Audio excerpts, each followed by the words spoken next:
바로 시작하겠습니다. 먼저 레알 베티스와 지로나의 경기를 분석해 보도록 하겠습니다. 베티스 스페인 1부 7위 패무승무무입니다. 베티스가 이번 경기에서는 공격을 포기해야 할 수 있습니다. 이스코와 페키르가 모두 이탈하기 때문이죠. 페에그린이 전술에서 사실상 공격형 미드필더가 없으면 안고 없는 찐빵이나 다를 바가 없는 상태인데요. 그나마 홈에서 실점 통제가 되는 편이라고는 하지만 나이가 전반적으로 많은 포백 라인이 압박을 할 때 올라와 주지를 못해 생각보다는 미드필더와 수비 사이의 공간을 제법 내준다는 평이 있습니다. 지로나 스페인 1부 1위 무승승승승입니다. 지로나가 베티스를 상대로는 그동안 뒤지는 상황이었던 것은 맞습니다. 하지만 바르셀로나를 상대로도 1무 2패로 뒤지던 전적을 4대2로 뒤집는 등 지난 시즌과 비교해도 경기력이나 화력이 상당히 많이 상승한 상황입니다. 측면 자원들도 중앙에서의 영향력을 높이는 모습인데 이를 바탕으로 중원에서의 수적 우위와 공간 활용을 상당히 잘 해내고 있습니다. 베티스가 노출하는 공간이 제법 치명타가 될 수 있을 것입니다. 일단 지난 시즌에 비해서도 화력이나 전반적인 기복이 많이 없어진 상태입니다. 베티스의 현재 전술의 필수적인 중앙 공격형 미드필더 자리의 공백이 생각보다 치명적일 수 있는 상황이기도 하며 베티스의 실점 커버력도 내용을 보면 생각보다는 불안한 구석이 없지는 않다는 평가입니다. 지로나가 이길 수 있는 경기입니다.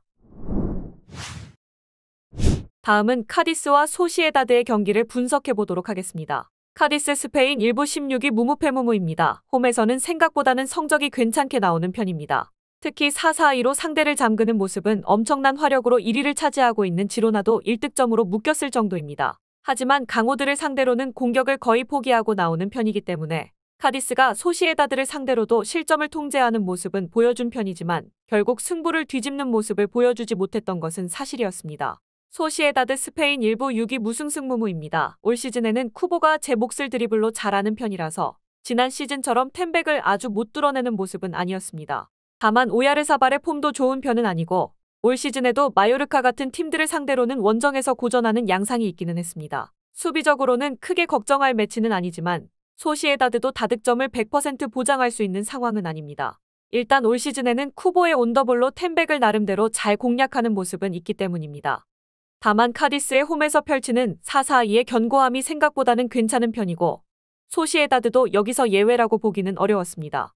언더 2.5가 유력할 매치가 될 듯합니다. 다음은 알라베스와 레알 마드리드의 경기를 분석해 보도록 하겠습니다. 알라베스 스페인 1부 13위 승무승패패입니다. 지공 상황의 팀을 만나면 제법 실점 피해를 줄이는 모습이 있습니다. 하지만 지공 성향의 팀들도 소유권을 유지하기 위해서 압박은 꾸준하게 하는 편인데 이 상황에서는 전진성 자체가 봉쇄당하는 양상입니다. 따라서 선전에 그칠 뿐 전력 차이를 뒤집어내는 모습은 보여주지 못한다는 것입니다. 레알의 수비진 누수가 심각하다고는 하지만 아무도 알라베스가 레알 마드리드와의 미드필더 압박 싸움에서 우위를 잡을 것이라 생각하지는 않는 것 같습니다. 레알 마드리드 스페인 1부 2위 승승무승승입니다. 알라바의 시즌 아웃 부상이 있지만 추아메니를 센터백으로 쓰거나 유스를 콜업해서 쓰는 것으로도 이 경기는 대응이 가능합니다. 일단 지난 경기에서 꾸준한 압박으로 비아레알을 상대로 실수를 유도하거나 압도적인 흐름을 만드는 등 레알 마드리드의 미드필더진 뎁스와 중앙에서의 장악 능력은 여전했던 편입니다. 벨링엄 같은 선수들이 이런 흐름에서 뭔가를 못 보여줄 이유는 하등없습니다. 미드필더진에서의 압박 능력을 지난 경기만큼만 유지를 할 수 있어도 큰 문제 없이 승리를 거둘 수 있을 것입니다. 알라베스가 지공 성향의 팀을 상대로는 제법 실점 피해를 줄였다는 점을 감안하더라도 주도권을 잡히면 90분 내내 시달리는 것 이외에는 할 수 있는 것이 없습니다. 레알 마드리드가 승리할 것입니다. 마지막으로 마요르카와 오사수나의 경기를 분석해 보도록 하겠습니다. 마요르카 스페인 1부 15위 무무승승무입니다. 중원과 수비에서 누수가 심하다고 해서 마요르카의 장점인 수비가 무너지는 양상은 아닐 것입니다. 애초에 후방에 인원만 많이 두면 되는 상황이라서 머릿수만 채우는 것으로 마요르카가 시스템을 유지할 수 있습니다. 결국 무리키의 공백을 나린이 잘 메우지 못하고 있다는 점이 마요르카의 고민입니다. 그나마 공중볼은 나린이 잘 따내고 있기는 한데 무리키만큼의 결정력을 보여주지 못하고 있습니다. 오사수나 스페인 1부 12위 무패무무승입니다. 오사수나도 마요르카 공략은 상당히 어렵습니다. 공격적으로 나서는 편이기는 하나 부디미르의 무기가 역시 헤더이기 때문에 결국 오사수나도 측면을 통한 크로스가 주요 옵션이기 때문입니다. 마요르카가 500을 유지하면서 중앙에 사람만 많이 배치해도 세컨볼이나 경합 상황에서 우위를 잡을 수 있습니다. 다행히 오사수나도 이는 마찬가지인데 센터백 듀오가 키는 크지 않지만 공중볼 싸움에서는 오히려 장점을 보여주고 있다는 점이 큽니다. 일단 서로가 헤더로 나아가야 하는 상황인데 수비진의 상태나 공격진 옵션을 생각하면 둘 다 공격에서의 날카로움을 유지하는 것이 어려울 수밖에 없을 것입니다. 서로 답답한 경기가 지속될 가능성이 높습니다. 언더 2.5를 1순위로 삼고 무승부도 나쁘지는 않을 것입니다.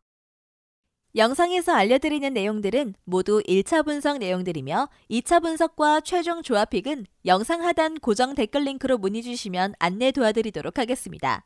시청해주셔서 감사합니다.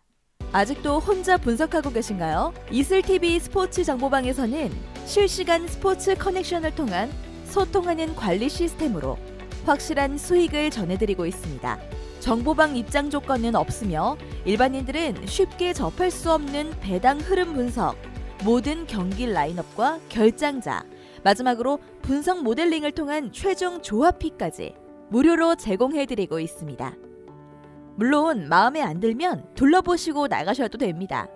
혼자 하면 단기간으로 수익을 볼 수도 있겠지만 함께하면 장기간으로 꾸준한 수익이 가능합니다. 정보방 무료 참여하시고 꾸준한 수익을 원하시는 분들은 영상 고정 댓글 링크로 문의 주시면 안내 도와드리겠습니다. 늦지 않았습니다. 함께 합시다.